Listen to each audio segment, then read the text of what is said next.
పెరుగుతున్న హైదరాబాద్ నగరంలో ఒక సాధారణ మధ్యతరగతి కుటుంబం జీవించేది. దామోదర్ రెడ్డి, అతని భార్య మౌనిక మరియు వారి కుమారుడు ప్రద్యుమ్న్. వాళ్ల కల కూడా లక్షలాది భారతీయ కుటుంబాల్లాగే సాధారణమే. బాగా చదవాలి, స్థిరమైన ఉద్యోగం రావాలి, ఒక ఇల్లు కొనాలి, డబ్బు సేవ్ చేయాలి మరియు ప్రశాంతంగా జీవించాలి. చాలా సంవత్సరాలు అన్నీ బాగానే కనిపించాయి. ప్రతి నెల జీతం వచ్చేది. ఈఎంఐలు క్రమంగా వెళ్లేవి. కొడుకు ఇంటర్నేషనల్ స్కూల్లో చదివేవాడు. వీకెండ్స్ అంటే malls, food orders, online shopping offers. జీవితం బయటికి చూస్తే చాలా స్టేబుల్గా కనిపించింది. కానీ నెమ్మదిగా ప్రపంచం మారడం ప్రారంభమైంది. ఆఫీస్లో కొత్త టెక్నికల్ స్కిల్స్ ఉన్న యువ ఉద్యోగులు త్వరగా ప్రమోషన్స్ పొందుతున్నారు.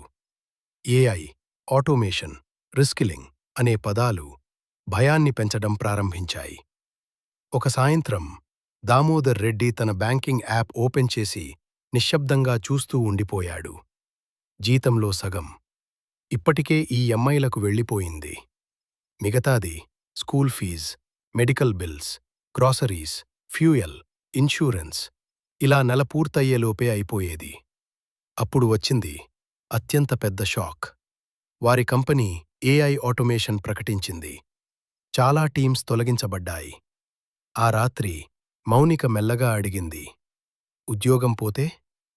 మొదటిసారి దామోదర్ రెడ్డి దగ్గర సమాధానం లేదు. వాళ్లకు ఇల్లు ఉంది, కానీ పెద్ద లోన్స్ ఉన్నాయి. చదువు ఉంది, కానీ స్కిల్స్ పాతబడుతున్నాయి. ఆదాయం ఉంది, కానీ ఒక్క సోర్స్ మాత్రమే ఉంది. ఆ రోజు దామోదర్ రెడ్డి ఒక నిజం అర్థం చేసుకున్నాడు.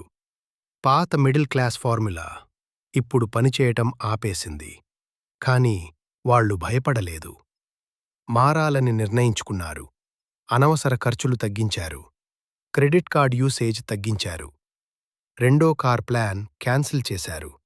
ప్రతి రాత్రి దామోదర్ రెడ్డి క్లౌడ్ మరియు ఏఐ స్కిల్స్ నేర్చుకోవడం ప్రారంభించాడు. మౌనిక్ చిన్న ఆన్లైన్ హోమ్ ఫుడ్ బిజినెస్ ప్రారంభించింది. నెమ్మదిగా వాళ్లు ఎమర్జెన్సీ ఫండ్ బిల్డ్ చేశారు, ఇన్వెస్ట్మెంట్స్ ప్రారంభించారు మరియు ధనవంతుల్లా కనిపించాలి అనే ఆలోచన వదిలేశారు. కొన్ని సంవత్సరాల తర్వాత దామోదర్ రెడ్డి తన కుమారుడికి చెప్పాడు, ఈరోజు మిడిల్ క్లాస్ సర్వైవల్ అంటే ఎక్కువ సంపాదించడం మాత్రమే కాదు, మారుతున్న ప్రపంచానికి తగినట్టు మారగలగటం. అప్పుడు ప్రద్యుమ్న్ అడిగాడు, అయితే కొత్త ఫార్ములా ఏంటి నాన్నా? దామోదర్ రెడ్డి చిరునవ్వుతో చెప్పాడు, నిరంతరం నేర్చుకో, జాగ్రత్తగా ఖర్చు చెయ్యి, బలంగా సేవ్ చెయ్యి, ఒక్క ఇన్కమ్ మీద ఆధారపడకు, ఆరోగ్యంగా ఉండు, మరియు ఒక్క ఉద్యోగం నీ భవిష్యత్తును కాపాడుతుందని ఎప్పుడూ అనుకోకు.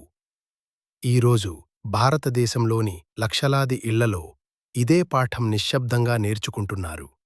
భవిష్యత్తు ఎక్కువ సంపాదించేవాళ్లది కాదు, ముందుగానే మారడం నేర్చుకున్నవాళ్లది.